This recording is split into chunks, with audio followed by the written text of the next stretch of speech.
Soy profesora desde hace casi 15 años, siempre enseñando a grupos de quinto grado en una escuela pública de un pequeño pueblo. Es un trabajo desafiante, pero siempre me ha encantado la rutina de trabajar con niños, especialmente a esa edad en la que comienzan a descubrir más sobre sí mismos y el mundo que los rodea. Todo eso cambió al inicio del último semestre, cuando un nuevo alumno fue transferido a mi clase. Su nombre era Lucas, un niño de 10 años con una pequeña sonrisa y una mirada desconcertantemente fija, como si siempre estuviera observando algo que nadie más podía ver. Desde el primer día quedó claro que era diferente, brillante, pero de una manera que causaba incomodidad. Cuando planteé un problema de matemáticas a la clase, lo resolvió en segundos, mientras los demás aún intentaban comprender la consigna. El silencio que siguió a su comentario arrogante, ¿era solo eso? Dejó a todos incómodos, incluida yo. Al principio intenté interpretar su comportamiento como un reflejo de inseguridad o la dificultad de adaptarse. Al fin y al cabo, era nuevo y quizá estaba poniendo a prueba los límites. Pero rápidamente me di cuenta de que había algo más. Lucas tenía una forma peculiar de interactuar con sus compañeros. Hablaba poco, pero cuando lo hacía, era para señalar errores o incomodar a alguien. Una vez corrigió la pronunciación de una palabra que un compañero había leído mal en voz alta, pero lo hizo con tanto sarcasmo que el niño terminó llorando. «Solo estoy ayudando», dijo mirando directamente hacia mí, como si supiera que me había incomodado. Fue ese día cuando comencé a observarlo más detenidamente. No pasó mucho tiempo antes de que pequeños incidentes, todos relacionados con Lucas, comenzaran a surgir. Sin embargo, cuando informé a la coordinación, me dijeron que era simplemente muy inteligente y que yo estaba malinterpretando su comportamiento. Sentí un extraño peso en el pecho, como si algo muy serio estuviera siendo ignorado. Las cosas empezaron a intensificarse unas semanas después. Estaba organizando los materiales para la clase de arte cuando noté que dos niños discutían en el fondo del aula. Una de ellas era Sofía, una niña tímida que apenas levantaba la voz, y el otro, claro, era Lucas. Antes de que pudiera intervenir, Sofía comenzó a llorar. Cuando le pregunté qué había pasado, dijo que Lucas había llamado a su dibujo horrible y sugerido que debería romperlo antes de que alguien lo viera. Lucas, por su parte, respondió tranquilamente, «Solo dije la verdad». Había algo en su forma de mirarme, una especie de desafío silencioso, que me incomodó profundamente. Era como si supiera que yo empezaba a temerle.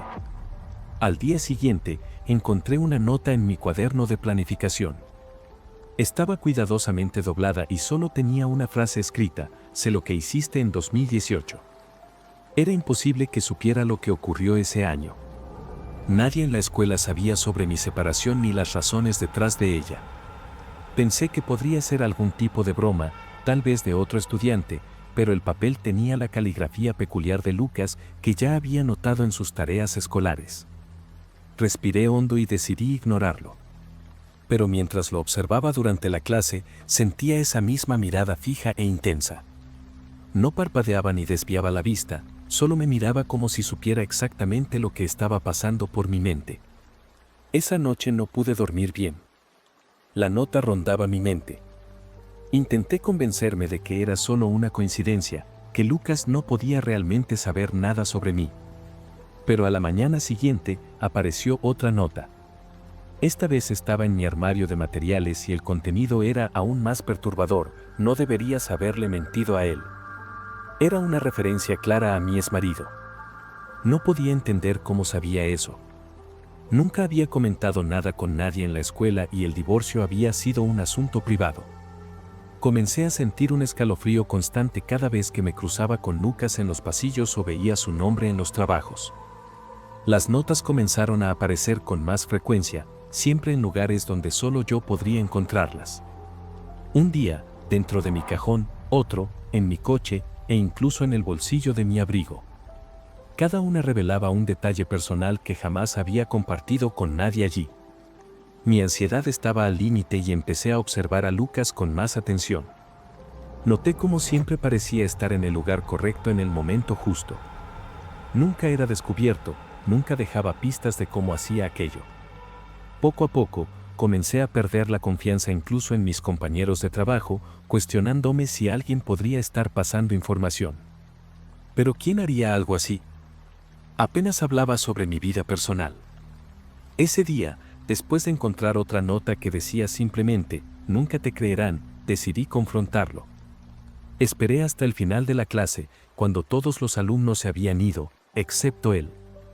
Lucas permaneció sentado, fingiendo terminar un dibujo, una figura extraña de una mujer rodeada de sombras. Lucas, lo llamé, intentando mantener mi voz firme. Levantó la vista lentamente, con una pequeña sonrisa que parecía desproporcionada para un niño de su edad. ¿Hay algo que quieras decirme?, pregunté, tratando de sonar casual, pero el nerviosismo hacía temblar cada palabra. Solo inclinó la cabeza, como evaluando mi expresión, y respondió, eres muy inteligente. Pensé que ya lo habrías descubierto. Eso me dejó desarmada. Antes de que pudiera responder, se levantó, recogió sus materiales y salió del aula, dejando el dibujo sobre la mesa. Cuando lo miré más de cerca, noté que el rostro de la mujer en la ilustración era alarmantemente parecido al mío. Las sombras a su alrededor parecían formar palabras, pero estaban tan caóticamente dibujadas que solo logré identificar una frase, está llegando. Ese dibujo me produjo una sensación de náusea.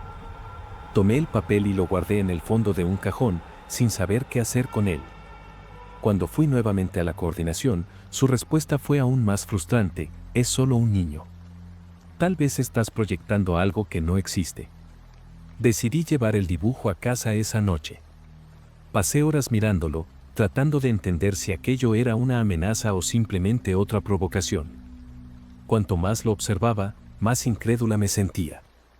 Las palabras y las imágenes parecían cobrar sentido por un instante solo para desvanecerse de nuevo. La sensación de que algo profundamente erróneo estaba ocurriendo comenzó a consumir mi mente. En la madrugada, me desperté con la extraña sensación de que alguien me estaba observando. A la mañana siguiente, llegué a la escuela agotada, con los nervios a flor de piel. Mientras organizaba los trabajos en mi escritorio, noté una última nota, doblada con precisión. No sé cómo logró colocarla allí, pero cuando la abrí, solo decía, hoy es el día. Pasé el resto de la mañana con la sensación de que algo terrible estaba a punto de suceder. Durante la clase, Lucas parecía aún más inquietante de lo habitual. No interactuaba con nadie, pero mantenía esa pequeña sonrisa, como si disfrutara de algún secreto. La tensión era casi palpable. Todo alcanzó su clímax durante el recreo. Mientras los alumnos estaban en el patio, escuché un ruido extraño proveniente de mi aula. Corrí de vuelta solo para encontrar a Lucas de pie en el centro del salón, mirando un dibujo que él mismo había hecho en el pizarrón. Era un retrato grotesco y distorsionado de mí, rodeada por las mismas sombras del dibujo anterior. Te dije que lo descubrirías, murmuró sin siquiera voltear. Mi visión se nubló, y por primera vez sentí un miedo real, primitivo, que parecía paralizarme. Él se dio la vuelta y salió del aula antes de que pudiera reaccionar, dejándome sola con aquella perturbadora obra. Después de ese día, Lucas nunca volvió a la escuela. Informaron que su familia se había mudado sin previo aviso. Las notas y los dibujos se detuvieron, pero el malestar permaneció. Nunca supe cómo sabía tantas cosas sobre mí ni qué quería realmente. Hasta el día de hoy, sigo soñando con aquellas sombras y con su rostro observándome, como si aún estuviera vigilándome desde algún lugar. Quizá nunca entienda completamente lo que sucedió, pero algo es seguro, jamás volví a mirar un aula de la misma manera.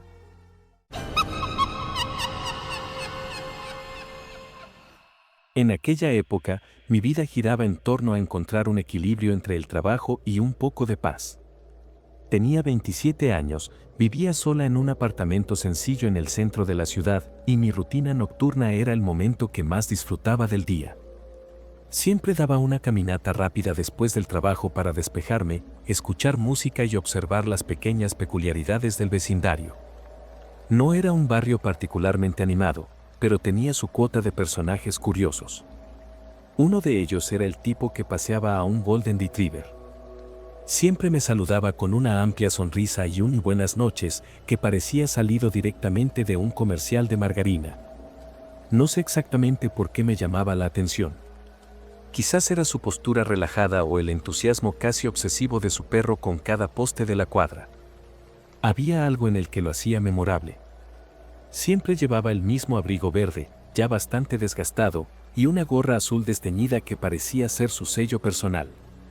Durante meses, fue parte del paisaje de mis noches. Nunca pensé mucho en ello, hasta el día en que lo vi solo, parado frente a mi edificio. Esa noche, volvía de la panadería con una bolsa de pan y una botella de jugo de naranja en la mano. Todo parecía normal hasta que doblé la esquina y lo vi allí, inmóvil frente a mi edificio. El paseador amigable, pero sin su perro. Estaba recargado contra un poste, mirando fijamente el edificio, como si esperara a algo o a alguien.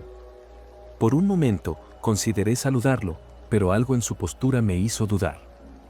Estaba quieto, con las manos metidas en los bolsillos de su abrigo verde y la gorra azul ocultando parte de su rostro. La calle estaba silenciosa, un silencio que resultaba casi incómodo. Pasé de largo, intentando no mirarlo demasiado, y entré al edificio sin decir nada. En el ascensor, intenté reprimir lo que sentía, diciéndome que era solo una coincidencia. Mientras presionaba el botón del cuarto piso, pensaba, debe ser casualidad. Pero esa noche, mientras intentaba dormir, la imagen de él parado allí, sin el perro, seguía rondando mi mente. Parecía tan fuera de lugar, como una pieza que no encajaba en un escenario familiar. ¿Por qué? No tenía una respuesta, y tal vez por eso casi no dormí esa noche. Al día siguiente, traté de dejar de lado la sensación de inquietud, como si no fuera importante. Fui al trabajo, cumplí con mis tareas y regresé a casa a la misma hora de siempre. Durante mi caminata nocturna, sentí el impulso automático de buscar al paseador amigable. No estaba allí. Ni él ni el perro. El vacío en la cuadra donde usualmente lo veía me hizo sentir más incómoda de lo que esperaba. Era extraño admitirlo, pero su presencia, aunque casual y distante, formaba parte de mi rutina. Ahora, sin él, algo no encajaba, como una pieza de rompecabezas que desapareció sin razón aparente. Decidí seguir mi camino y convencerme de que tal vez solo había cambiado sus horarios. Al llegar a casa, intenté no pensar más en ello. Encendí la televisión, elegí una película cualquiera y me tiré en el sofá. Por un rato, funcionó. Me sumergí en la trama, tratando de relajarme, pero todo se desmoronó cuando mi celular vibró sobre la mesa. Lo tomé, pensando que sería algún mensaje de publicidad, pero lo que leí me dejó helada. Era un número desconocido. El mensaje decía: hoy volviste temprano a casa, fuiste a la panadería, ¿verdad? El miedo se apoderó de mí de inmediato, como si alguien hubiera pulsado un interruptor.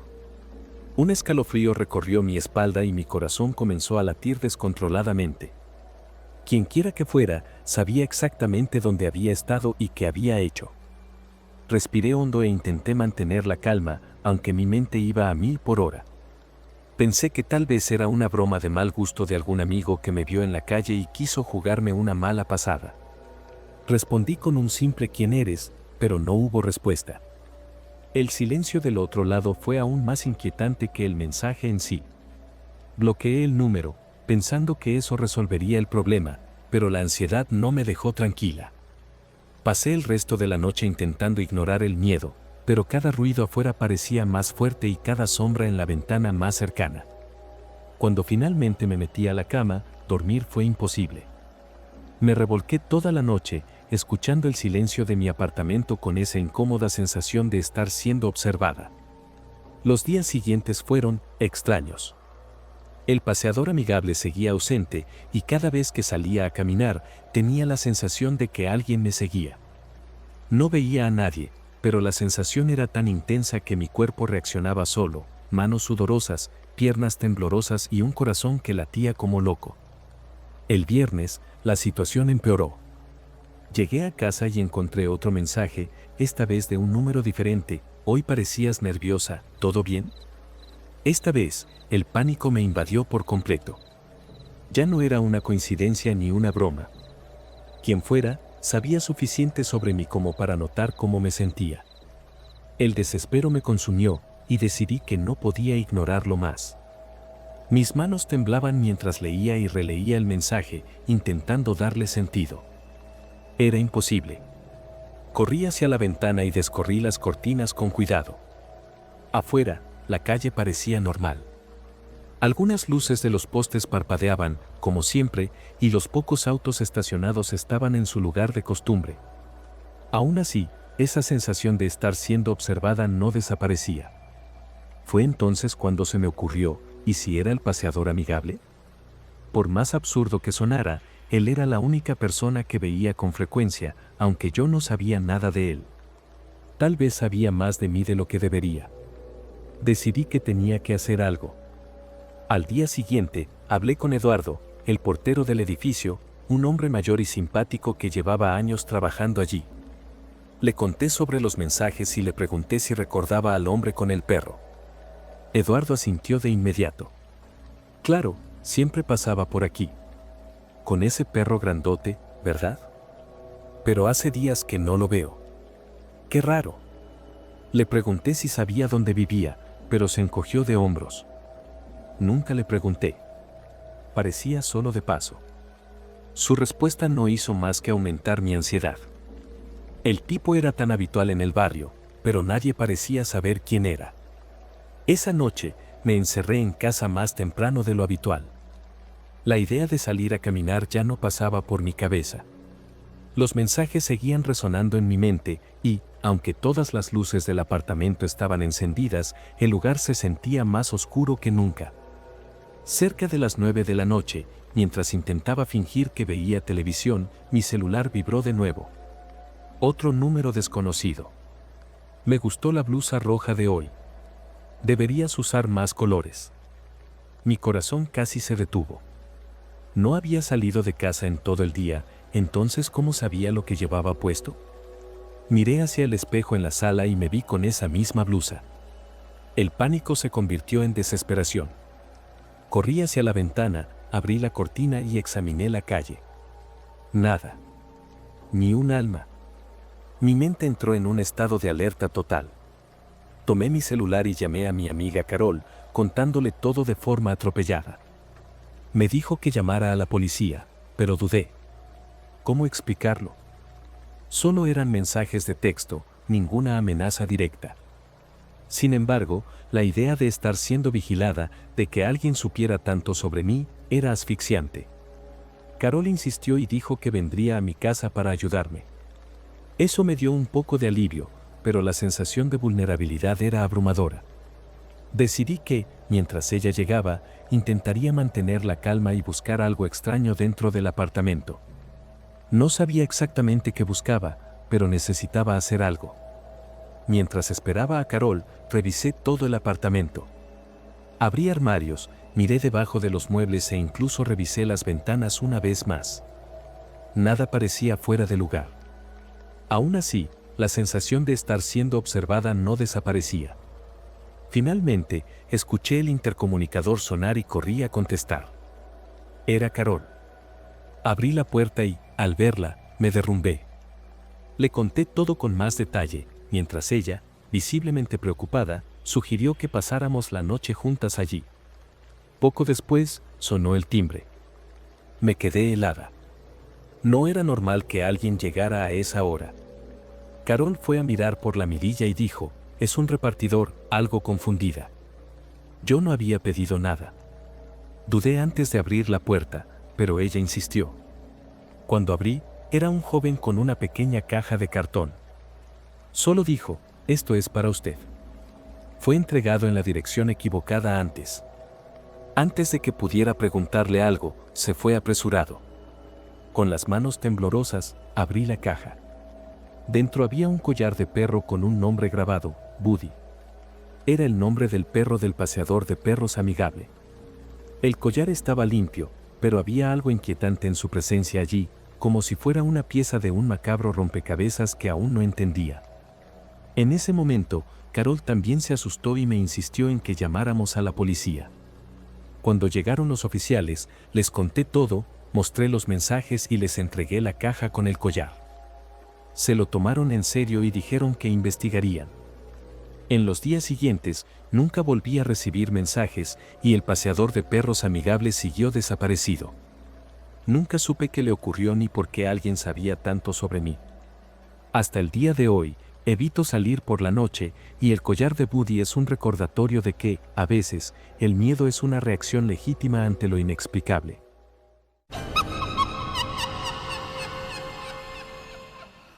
Yo tenía 16 años cuando esto sucedió, y todavía recuerdo cada detalle como si fuera ayer. Era un sábado por la noche y había aceptado un trabajo de niñera en un barrio rico de la ciudad. ¿Sabes ese tipo de lugar donde las casas parecen mansiones sacadas de una película, pero todo está tan silencioso que resulta inquietante? Era mi primera vez allí y, aunque estaba emocionada por ganar dinero fácilmente, no podía evitar sentir un pequeño escalofrío de incomodidad. Los padres del pequeño Oliver, un niño de 3 años, me explicaron rápidamente las reglas de la casa antes de irse a cenar. Todo parecía sencillo, él ya estaba dormido, el monitor de bebé estaba encendido y mi única tarea era asegurarme de que no se despertara llorando. Fácil, ¿no? Al menos eso creía yo. Después de que los padres se fueron, me senté en el sofá de la sala y empecé a cambiar canales en la enorme televisión que parecía más grande que mi propio cuarto. La casa era preciosa, pero tenía ese aire antiguo, con muebles clásicos, cortinas pesadas y un leve aroma a madera quemada, como si alguien hubiera usado la chimenea recientemente. Cerca de las 10, comencé a escuchar un ruido suave, como un crujido que provenía de algún lugar en el piso inferior. Traté de ignorarlo, convenciéndome de que solo eran las tablas del suelo ajustándose, como siempre dicen. ¿Quién sabe? Era una casa vieja, llena de ventanas grandes que dejaban pasar el viento. Para distraerme, agarré mi celular y empecé a deslizarme por cualquier cosa en el feed. Sin embargo, esa sensación de que algo no estaba bien no me dejaba tranquila. Alrededor de las 11, decidí revisar al pequeño Oliver antes de acomodarme definitivamente. Su cuarto estaba en el piso de arriba, al final de un pasillo que parecía más largo de lo que realmente era, gracias a la tenue iluminación y los cuadros antiguos que decoraban las paredes. Cada paso que daba hacía crujir el suelo de madera, aumentando mi nerviosismo. Abrí la puerta con cuidado para no hacer ruido y suspiré aliviada al verlo durmiendo profundamente, envuelto en una cobija azul con estrellas. Cerré la puerta con suavidad y, al darme la vuelta para regresar a la sala, sentí como si alguien me estuviera observando. Pero el pasillo estaba vacío. Solté una risa nerviosa y pensé, estás imaginando cosas, deja de ser paranoica. De vuelta en el sofá, el crujido regresó, pero esta vez sonaba más cerca, como si viniera de la cocina. Agarré mi celular y encendí la linterna, porque, claro, la luz de la cocina no ayudaba mucho. La puerta trasera estaba ahí, intacta, y aproveché para girar la llave nuevamente, solo para asegurarme de que estuviera cerrada. Era una de esas puertas de vidrio reforzado que daban a un amplio patio, rodeado de árboles que se mecían con el viento. No vi nada extraño, pero esa sensación de estar siendo observada persistía. Respiré hondo y me obligué a creer que todo estaba en mi mente. Es solo la casa, murmuré para mí misma, apagando la linterna y volviendo al sofá. A medianoche, estaba casi dormida en el sofá cuando el monitor de bebé emitió un sonido bajo, como un ruido estático mezclado con un leve clic. Luego escuché el suspiro profundo de Oliver, señal de que seguía durmiendo. Traté de calmarme, pensando que era solo interferencia. Aún así, me levanté y fui a la cocina a buscar un vaso de agua. Mientras bebía, escuché algo que sonaba como un leve susurro proveniente del patio. Fue tan suave que pensé que mi mente me estaba jugando una mala pasada, pero no pude ignorarlo. Me acerqué a la puerta de vidrio y miré hacia afuera, esperando no ver nada más que los árboles moviéndose. Y eso era todo, el patio estaba vacío. Pero ahora el picaporte parecía ligeramente torcido, como si alguien hubiera intentado girarlo. Volví a cerrar la puerta con fuerza y revisé las ventanas cercanas. Todo estaba cerrado. Decidí llamar a los padres de Oliver, pero antes de marcar su número, escuché pasos. No eran los míos, ni los del pequeño Oliver. Venían de la escalera. Apagué las luces de la sala, movida por un instinto irracional, y me quedé en el rincón más oscuro. ¿Quién estaba subiendo? De repente recordé que no había visto a nadie entrar. ¿La puerta estaba cerrada o no? Mi celular comenzó a resbalar de mi mano sudorosa mientras escuchaba cada crujido de los escalones, cada sonido más cercano, como si alguien deliberadamente pisara despacio, saboreando cada segundo para volverme loca. Estaba inmóvil, sintiendo como el aire a mi alrededor se volvía más pesado con cada segundo. Traté de convencerme de que solo estaba imaginando cosas, pero no había forma de negarlo. Alguien estaba en la casa. El sonido de pasos se detuvo abruptamente en la cima de las escaleras, seguido de un silencio tan opresivo que parecía que el tiempo se había congelado. Contuve la respiración, apretando el celular en mis manos, lista para llamar a la policía. De repente, escuché un sonido que hizo que mi sangre se helara. La manija de la puerta del cuarto de Oliver giraba lentamente. No sé de dónde saqué el valor, pero corrí hacia las escaleras gritando: ¿quién está ahí? Voy a llamar a la policía. Mi grito resonó por toda la casa, y por un momento, el silencio volvió. Subí los escalones corriendo, sin pensar en lo que podría encontrar. Cuando llegué al pasillo, la puerta del cuarto de Oliver estaba entreabierta. Entré sin dudarlo y encontré al niño pequeño aún dormido, tan tranquilo como antes. Miré alrededor, buscando cualquier señal de que alguien estuviera allí, pero el cuarto estaba vacío. Cerré la puerta y me apoyé contra ella, intentando calmar mi corazón. Decidí quedarme allí hasta que los padres llegaran, sentada en el suelo junto a la cuna, sosteniendo mi celular como si fuera un arma. Pero entonces noté algo que me aterrorizó aún más: el monitor del bebé, que estaba a mi lado, emitió otro clic, y esta vez escuché claramente una respiración pesada al otro lado. Escuchaba esa respiración en el monitor. Era profunda e irregular, como si alguien estuviera muy cerca del micrófono. Mi primer instinto fue mirar a Oliver, pero seguía durmiendo profundamente, sin ningún signo de incomodidad. La respiración continuó por unos segundos, hasta que un sonido más fuerte, como si algo pesado se arrastrara, lo siguió. En ese momento supe que no era interferencia. ¿Quién estaba allí? ¿Y cómo había entrado? Tomé el monitor con manos temblorosas y comencé a presionar todos los botones, tratando desesperadamente de apagarlo, pero el sonido seguía. Fue entonces cuando noté un detalle que me hizo querer salir corriendo. El monitor tenía un botón que permitía ver la cámara instalada en la sala. Lo presioné y la pantalla se encendió, mostrando una imagen temblorosa y granulada de la sala de estar. Al principio parecía vacía. Nada más que el sofá donde había estado antes, la mesa de centro y la puerta de vidrio al fondo. Pero entonces vi algo que casi hizo que soltara el aparato. La puerta trasera, que estaba segura de haber cerrado, estaba completamente abierta, balanceándose levemente con el viento. Mi mente entró en absoluto pánico. ¿Cómo podía estar abierta esa puerta? La había revisado 2 veces. Aún mirando el monitor, vi algo moverse rápidamente en la esquina de la sala, una sombra que se dirigió hacia el pasillo.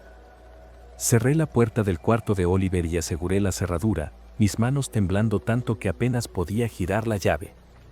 Corrí hacia la ventana del cuarto, pensando en gritar por ayuda, pero la calle afuera estaba desierta.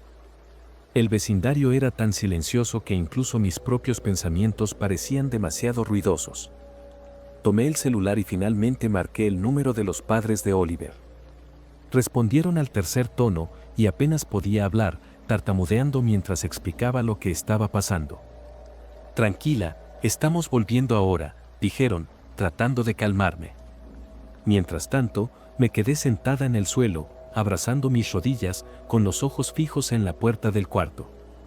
Volví a escuchar pasos, esta vez en el pasillo, pero no tuve el valor de verificar. Todo lo que podía hacer era rezar para que los padres llegaran pronto. Cuando finalmente llegaron, la casa pareció cobrar vida de nuevo. Escuché la puerta principal abrirse y sus voces llamándome.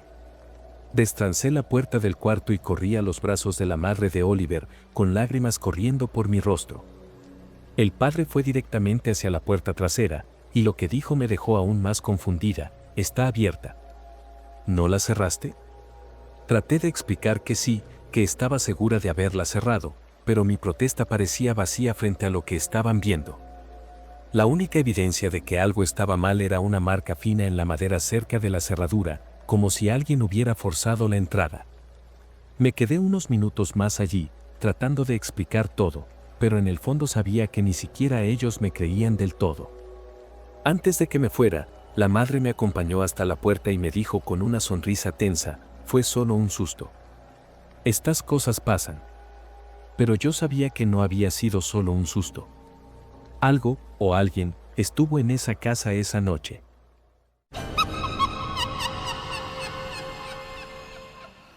En ese entonces, trabajaba como guardia de seguridad nocturno en un depósito abandonado, un lugar que parecía salido de una película de terror. El edificio era antiguo, con estantes oxidados que llegaban hasta el techo y pasillos tan estrechos que daban una sensación de claustrofobia. Mi turno comenzaba a las 8 de la noche y terminaba a las 6 de la mañana, y el silencio era mi única compañía. La mayoría de las noches solo sentía aburrimiento y cansancio, pero ese día en particular, todo se sentía diferente. El olor a humedad era más intenso, el aire parecía más pesado, y esa sensación de ser observado apareció incluso antes de entrar al edificio. Aún así, lo ignoré, pensando que era solo el cansancio hablando más fuerte. Todo ahí dentro parecía ser como de costumbre. Me quedaba en la oficina central, rodeado de paredes de vidrio que ofrecían una vista panorámica del almacén. Era un espacio reducido, con un viejo escritorio de metal, un monitor en blanco y negro que mostraba imágenes de cámaras mal posicionadas y una radio que apenas funcionaba correctamente. Comencé mi turno como siempre, haciendo la primera ronda por los pasillos para verificar que todo estuviera en orden. Sin embargo, algo me incomodó. En el sector C, donde se almacenaban las mercancías menos usadas, las luces empezaron a parpadear. Primero una, luego otra. Sentí un malestar inmediato, un nudo en el estómago, y aunque intenté racionalizarlo, no pude evitar que la ansiedad comenzara a crecer. Miré la radio que llevaba en el cinturón y consideré llamar al supervisor, pero desistí. Seguramente sería solo un problema con el viejo cableado. Regresé a la oficina e intenté concentrarme en lo que estaba haciendo, pero no podía sacar de mi cabeza las luces que parpadeaban. Mi corazón latía más rápido de lo normal y la ansiedad parecía pegarse a mí como una sombra. A pesar de todo, forcé mi atención en el monitor de seguridad. Las cámaras eran antiguas y la calidad de la imagen era pésima, pero podía ver los pasillos principales. Todo parecía tranquilo, excepto el sector C. Había una estática extraña en la imagen de esa área, como si algo estuviera interfiriendo con la señal. Me quedé ahí, mirando la pantalla durante varios minutos, tratando de entender qué estaba pasando. Finalmente, decidí salir a comprobarlo en persona. No quería ir, pero sabía que era mi deber. Tomé mi linterna y me dirigí al sector C. Con cada paso, la ansiedad aumentaba. El silencio era tan denso que solo podía oír el sonido de mis botas en el suelo. El miedo empezó a apoderarse de mí mientras me acercaba. Al llegar, noté que el aire estaba más frío que en el resto del almacén, lo que solo aumentó mi inquietud. Iluminé los estantes con la linterna, tratando de encontrar algo fuera de lugar. Fue entonces cuando escuché un ruido fuerte, como si algo hubiera caído. Mi corazón se aceleró, y una sensación de desesperación comenzó a instalarse. Apunté la luz hacia el final del pasillo y vi que una de las cajas en lo alto de un estante estaba abierta. Había objetos en el suelo, pero el pasillo parecía vacío. El miedo era casi insoportable, pero decidí investigar. Caminé lentamente hacia la caja caída, intentando convencerme de que era solo un accidente. Cuando me acerqué, vi que los objetos en el suelo eran papeles y un viejo muñeco de trapo, con la cabeza inclinada hacia un lado, como si me estuviera mirando. Aquello me generó un gran malestar, y mi primer instinto fue salir de allí. Mientras me agachaba para recoger el muñeco, escuché otro ruido, esta vez detrás de mí. Era como el sonido de pasos rápidos, pero al girarme, no había nada. El miedo se convirtió en pánico. Me levanté rápidamente, sujetando la linterna con fuerza, sin saber qué hacer ni hacia dónde ir. Estaba paralizado, sin saber si debía correr o intentar descubrir de dónde provenía aquel sonido. La ansiedad me hacía sudar frío, y la sensación de estar siendo observado no hacía más que intensificarse. Moví la linterna en todas direcciones, pero el pasillo seguía vacío. Retrocedí unos pasos, todavía con el muñeco de trapo en la mano. No sabía por qué no lo soltaba, pero parecía pegado a mí. Fue entonces cuando escuché nuevamente el sonido de pasos, esta vez más cerca, como si alguien estuviera corriendo en círculos a mi alrededor. El desespero se apoderó de mí. Mi corazón latía tan fuerte que apenas podía respirar. De repente, las luces de todo el sector se apagaron y el silencio se volvió insoportable. Me quedé allí inmóvil por unos segundos, incapaz de moverme. Entonces sentí algo rozar mi brazo. Fue sutil, como si una mano hubiera pasado suavemente por mí. El miedo era tan intenso que casi dejé caer la linterna. Giré rápidamente la luz hacia un lado, pero no había nada. Solo el vacío y las sombras que parecían moverse por sí solas. En ese momento, una voz baja, casi imperceptible, susurró mi nombre. Era imposible determinar de dónde venía. El pánico fue tan fuerte que, sin pensarlo dos veces, comencé a correr de regreso a la oficina. Llegué a la oficina casi tropezando, con el pecho ardiendo por la carrera. Cerré la puerta con llave y me quedé allí, intentando controlar el miedo y la respiración acelerada. Todo en mi interior me decía que abandonara ese lugar de inmediato, pero una parte de mí aún creía que podía estar imaginando cosas. Encendí el monitor para revisar las cámaras, pero casi todas mostraban estática. Solo una, la del sector C, seguía funcionando. Me quedé mirando, incapaz de apartar la vista. Fue entonces cuando noté algo, una sombra cruzó el pasillo, demasiado rápido para ser alguien caminando. La ansiedad se transformó en puro terror. Aquello no era normal, no podía ser. Mi mano temblaba tanto que casi dejé caer la radio mientras intentaba encenderla. Quería pedir ayuda, cualquier ayuda, pero el aparato solo emitía ruidos fuertes, como si estuviera averiado. Mientras tanto, la sombra apareció nuevamente en la cámara, pero esta vez se quedó quieta en medio del pasillo. No parecía una persona, era alta y desproporcionada, con brazos largos y una postura antinatural. No podía moverme, solo miraba la pantalla mientras el desespero crecía. De repente, la imagen desapareció y todas las luces del almacén se apagaron de golpe. El pánico me invadió. Estaba solo, atrapado allí, sin saber qué hacer. Con el almacén sumido en la oscuridad, lo único que tenía era mi linterna, que ya empezaba a fallar. El silencio era absoluto y cada segundo parecía eterno. Reuní valor y decidí salir de la oficina. No podía quedarme ahí esperando que algo peor ocurriera. Mi plan era simple, correr hasta la salida principal, tomar las llaves del portón y salir de ese lugar de una vez por todas. La ansiedad era tan grande que sentía que el corazón se me saldría del pecho. Sujeté con fuerza la linterna y abrí la puerta con cautela. El pasillo estaba vacío, pero la sensación de ser observado seguía allí, más intensa que nunca. Di algunos pasos hacia la salida, intentando no hacer ruido, pero entonces escuché un sonido que me dejó helado. Era una risa baja, casi infantil, que venía del pasillo contiguo. Todo mi cuerpo se paralizó de miedo. Apunté la linterna hacia donde provenía el sonido, pero no vi nada. Solo el pasillo vacío y las sombras que parecían moverse por los estantes. La risa se detuvo de repente y el silencio volvió a reinar. Me quedé ahí unos segundos, inmóvil, con miedo de dar un paso más. La sensación de que algo estaba justo detrás de mí era insoportable, pero no tuve el valor de mirar.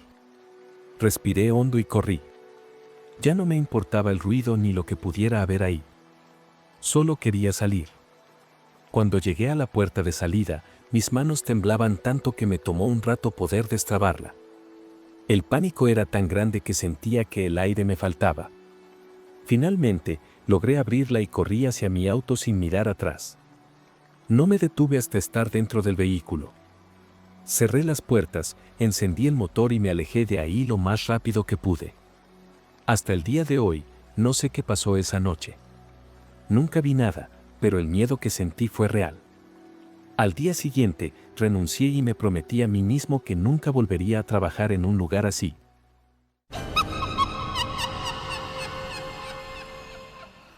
Yo tenía 23 años cuando comencé mi primer trabajo de verdad en una empresa de tecnología. Era 2018 y estaba viviendo solo en una ciudad nueva, intentando adaptarme a esa etapa extraña de la adultez, donde uno se siente adulto pero al mismo tiempo un poco perdido. En ese entonces, era bastante introvertido y no hacía muchos amigos en el trabajo, pero había un tipo llamado Marcelo, unos 15 años mayor que yo, que siempre parecía querer entablar conversación. Era el típico veterano simpático, ¿sabes? Siempre daba consejos, preguntaba por mi vida e intentaba integrarme al equipo. Al principio, me pareció bien. Era agradable que alguien se interesara, pero, viéndolo en retrospectiva, creo que se interesaba demasiado.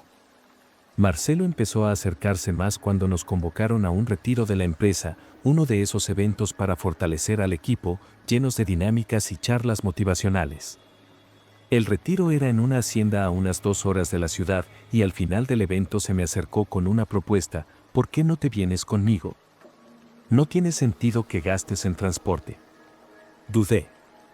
Ya había planeado volver en autobús, pero insistió tanto, diciendo que tenía espacio en el auto y que sería una buena oportunidad para hablar sobre mi carrera, que me sentí presionado y acepté.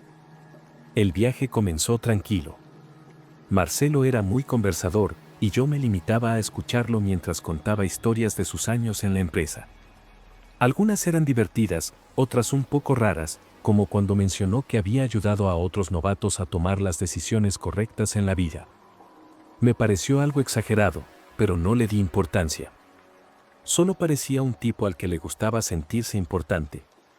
Sin embargo, a medida que avanzábamos por la carretera, la conversación empezó a cambiar de tono. Marcelo comenzó a hacer preguntas más personales.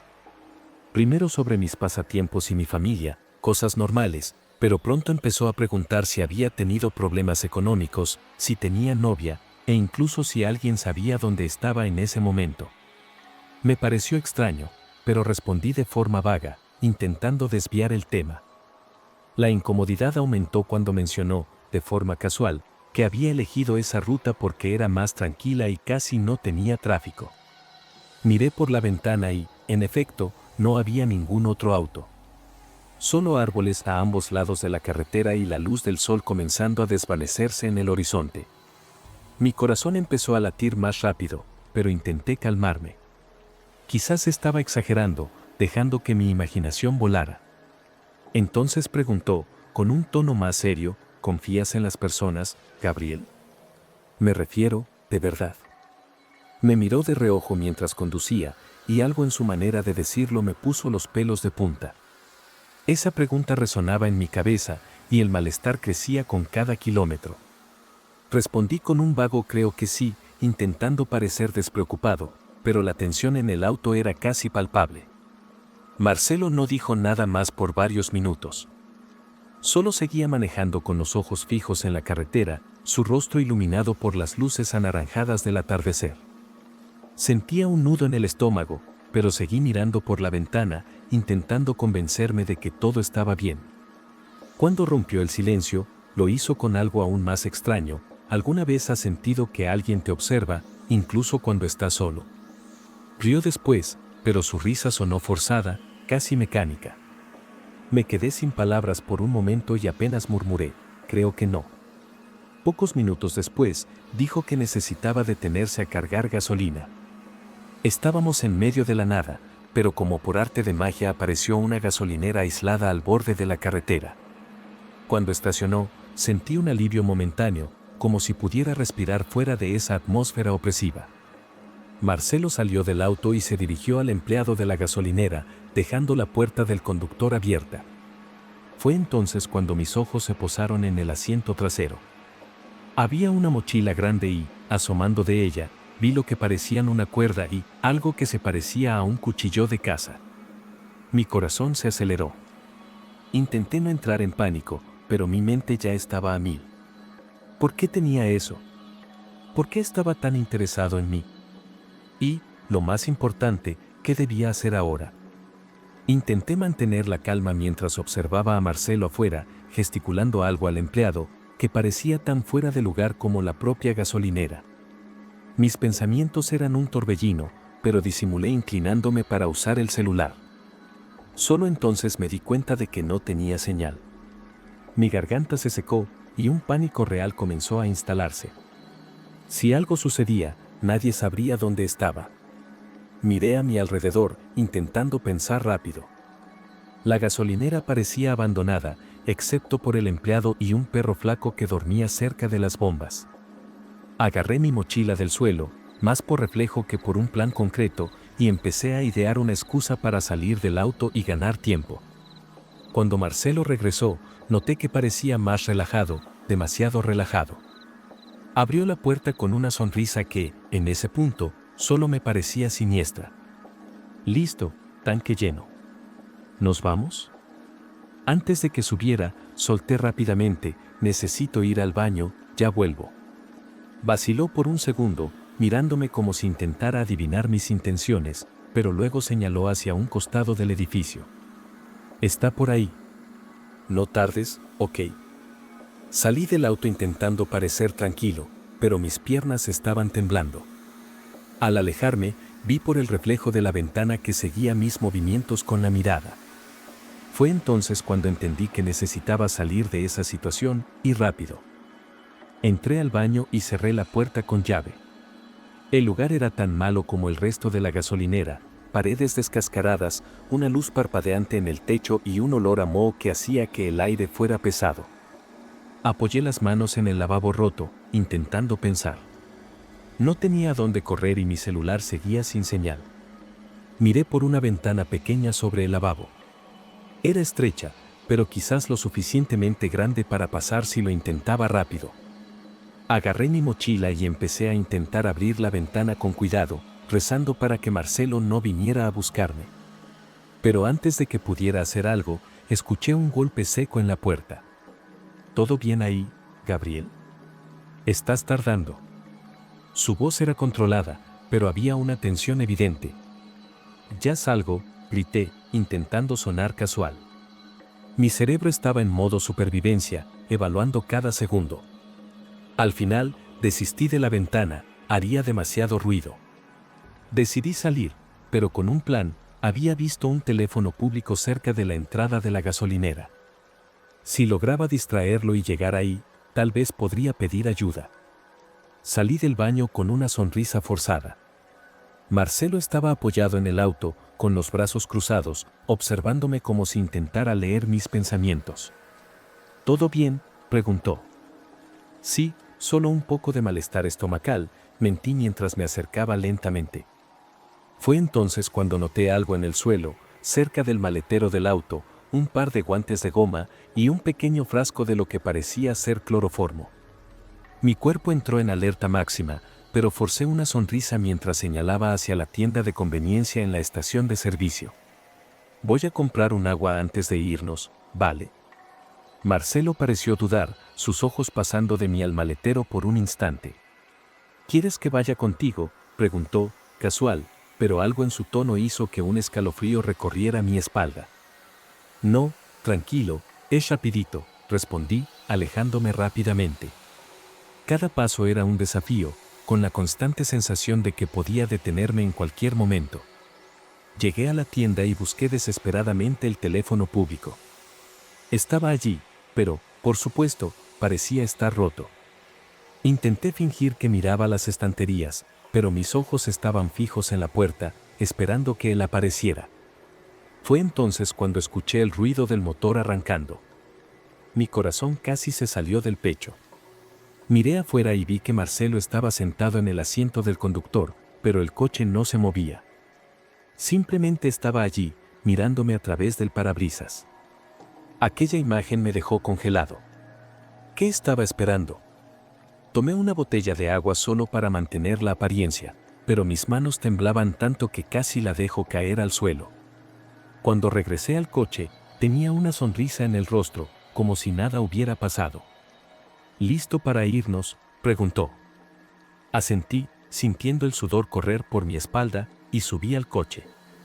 Pero antes de que pudiera salir de la estación, dije, casi sin pensar, en realidad, olvidé mi billetera en el baño. Dame un minuto. Esta vez, no esperé su respuesta. Salí del coche rápidamente y corrí de nuevo hacia la tienda, rezando para que el empleado pudiera ayudarme. Dentro de la tienda, encontré al frentista y, en un tono bajo y urgente, le dije, por favor, ¿puede ayudarme? Creo que estoy en peligro. El hombre me miró, confundido, pero algo en mi rostro debió convencerlo. ¿Qué está pasando, chico?, preguntó, mientras echaba un vistazo al coche de Marcelo. Antes de que pudiera explicarle, la bocina sonó afuera, fuerte e insistente. Gabriel, vamos. Y se hace tarde, gritó Marcelo desde la ventana, con un tono cargado de impaciencia. Mis manos sudaban, pero logré susurrarle al frentista, está actuando raro, creo que quiere hacerme daño. Necesito salir de aquí. El frentista pareció reflexionar por un segundo, luego me hizo un gesto para que esperara y entró en la parte trasera de la tienda. Por un momento, pensé que simplemente me dejaría allí, pero regresó con una expresión firme y un radio en la mano. Quédate aquí dentro. Voy a llamar a la policía, dijo. Sentí un alivio inmediato, pero aún así me mantuve escondido, observando a Marcelo a través del cristal. Salió del coche y comenzó a caminar hacia la tienda, su rostro ahora serio, sin esa sonrisa falsa de antes. Mi corazón latía desbocado. Antes de que pudiera entrar, el frentista salió y se colocó en la puerta, como una barrera humana. ¿Algún problema, señor?, le preguntó a Marcelo, de manera casual pero firme. Marcelo se detuvo, miró al frentista y luego al interior de la tienda, donde yo estaba parcialmente escondido, y entonces, sin decir nada, volvió al coche. Arrancó con fuerza y desapareció por la carretera. La policía llegó unos 20 minutos después. Les conté todo lo que pasó, cada detalle, y los agentes me llevaron de regreso a la ciudad.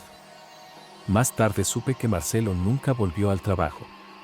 Nadie sabía mucho sobre él, y hasta los registros de la empresa parecían incompletos. Nunca volví a saber de él, pero no puedo olvidar ese momento en que vi los guantes y el frasco en el coche. ¿Fue suerte? ¿Instinto? No lo sé. Solo sé que, desde entonces, siempre pienso 2 veces antes de aceptar un aventón, especialmente de alguien que parece demasiado amigable.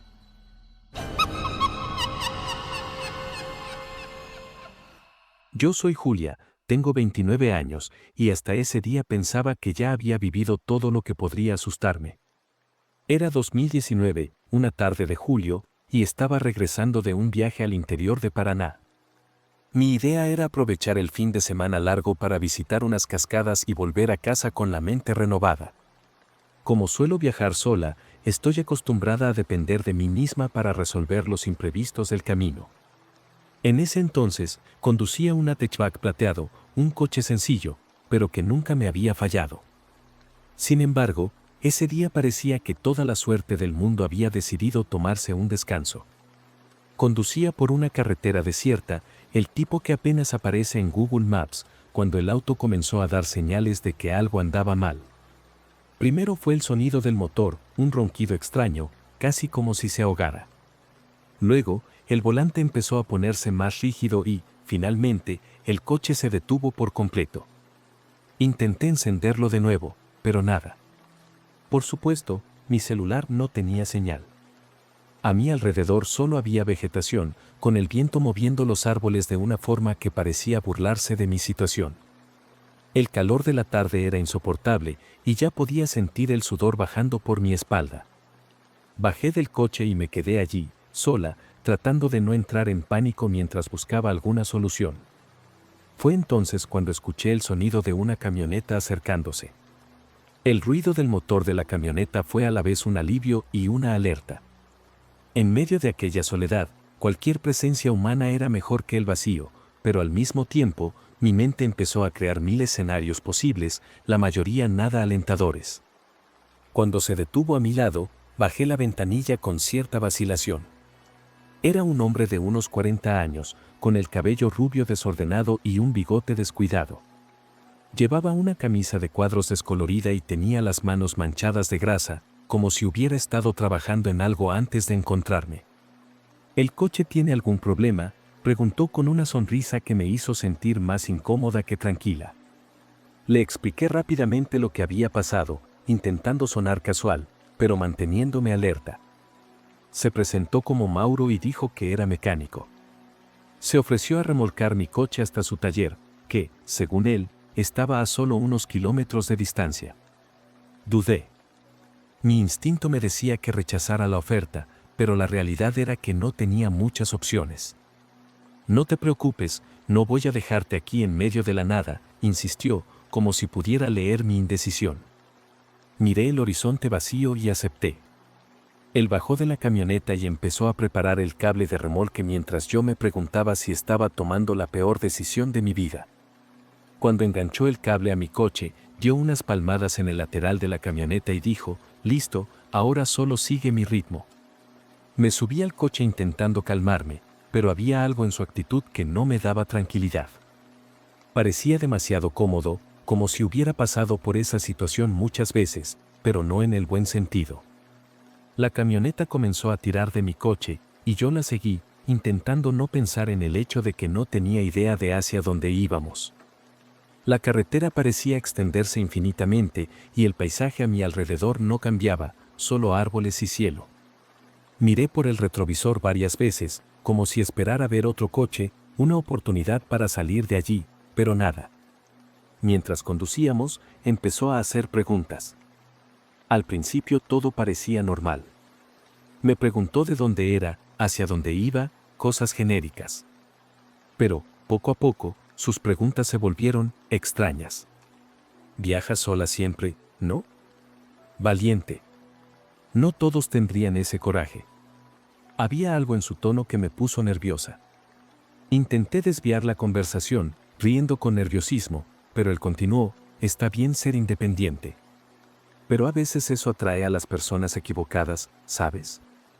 Esa frase quedó resonando en mi cabeza. ¿Quiénes eran las personas equivocadas a las que se refería? Y, lo más inquietante, ¿por qué parecía tan seguro al decirlo? En ese momento, empecé a cuestionar seriamente si había tomado la decisión correcta al aceptar su ayuda. Después de unos minutos, noté que salíamos de la carretera principal para adentrarnos en un camino de tierra. No era un desvío necesariamente inusual, pero la manera abrupta en que giró sin avisar me puso en alerta. «Mi taller está justo aquí, es más rápido por este camino», dijo en voz alta, por encima del ruido del motor. Mi corazón comenzó a latir más rápido. Miré a mi alrededor y me di cuenta de que, además de no haber casas o postes de luz, la vegetación se estaba volviendo más densa. La sensación de aislamiento se intensificó. Me obligué a respirar profundo y mantener la calma, pero mi instinto gritaba que debía salir de allí. Decidí hablar, tantear el terreno. ¿Estás seguro de que es por aquí? Parece muy lejos de la carretera principal, comenté, intentando sonar casual. Él rió, una risa seca y sin gracia. Tranquila, ya casi llegamos. Fue entonces cuando algo en la camioneta llamó mi atención. En el asiento trasero había lo que parecía ser una maleta grande de cuero, casi del tamaño de una persona. Junto a ella, herramientas desperdigadas y una bolsa de plástico negra. Todo era muy aleatorio, pero la combinación no parecía correcta. Mis manos comenzaron a sudar en el volante y, en ese momento, supe que necesitaba encontrar una forma de salir de esa situación antes de que fuera demasiado tarde. Mientras intentaba pensar en una excusa o un plan, él seguía hablando, como si nada extraño estuviera ocurriendo. ¿Sabes? No todos los días uno se encuentra con alguien en medio de la nada. Es casi como el destino, ¿no crees? Giró la cabeza para mirarme a través del retrovisor, con una sonrisa que, en el reflejo distorsionado, parecía aún más perturbadora. No respondí, fingí estar concentrada en la dirección. El camino de tierra parecía alargarse sin fin, y con cada curva la vegetación se hacía más densa, bloqueando la luz del sol. Fue entonces cuando, en un impulso de pánico, le dije que necesitaba detenerme. Perdón, pero no me siento bien. Creo que comí algo en mal estado y necesito bajar un momento. Vaciló por un segundo, redujo la velocidad y detuvo la camioneta en un lado improvisado del camino. Apenas salió del vehículo, dirigiéndose hacia mi coche, supe que no podía esperar a ver qué haría. Solté el cinturón, abrí la puerta y comencé a correr. Ni siquiera miré hacia atrás, solo escuchaba el sonido de mis pasos. Mientras corría, mi mente estaba en completo caos. Cada paso se sentía más pesado, y el miedo de escuchar sus pasos detrás de mí me obligaba a acelerar, aunque ya no tuviera aliento. El camino de tierra desapareció, y me adentré en el bosque, ignorando las ramas que arañaban mis brazos y piernas. En algún momento tropecé y caí, mi rostro casi tocando el suelo, pero me obligué a levantarme antes de que el pánico se apoderara por completo de mí. Fue entonces cuando escuché su voz, distante pero clara: «No tienes que correr, así no llegarás muy lejos», gritó. Eso solo me dio más razones para seguir adelante. Después de lo que parecieron horas, aunque probablemente solo fueron unos minutos, vi algo que parecía una cerca de alambre. Estaba oxidada y era baja, pero marcaba el límite de alguna propiedad. Con lo poco de fuerza que me quedaba, escalé la cerca, arañándome aún más en el proceso, y seguí corriendo hasta que encontré una casa sencilla de madera, con la luz del porche encendida. Golpeé la puerta con todas las fuerzas que pude, y una mujer mayor, con una expresión de confusión, apareció. «Por favor, ayúdeme», logré decir, casi sin aliento. Ella me hizo entrar, cerró la puerta con llave y llamó a la policía de inmediato. Tiempo después, ya más tranquila y rodeada de policías, les conté todo lo que había sucedido. Me llevaron hasta donde estaba mi auto, pero la camioneta y el hombre habían desaparecido. Lo único que quedaba era el cable de remolque aún enganchado a mi coche, como si hubiera salido apresuradamente. Más tarde, la policía me informó que no existía ningún taller en los alrededores y que ya habían surgido otras historias de desapariciones en esa área. No sé cuáles eran realmente sus intenciones, pero sé que ese día pudo haber terminado de una manera muy diferente.